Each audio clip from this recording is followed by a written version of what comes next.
Почему ты не замечаешь, как происходит подмена реальности? Ты можешь обнаружить, что когда мысли отсутствуют, то знание о себе присутствует. Есть ощущение присутствия, и оно осознается. И это есть ты по своей природе.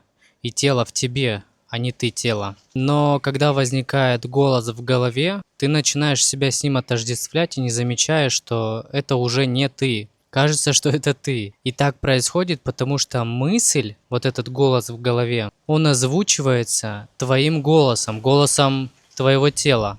И поэтому не замечается, что этот голос– это не ты. Но если ты присмотришься, то это просто запись диктофона. Голос твоего тела проецируется вместе с мыслью, и за счет этого происходит подмена действительности. Напиши в комментариях, можешь ли ты наблюдать свои мысли со стороны и различать тишину ума от голоса в голове, который притворяется тобой.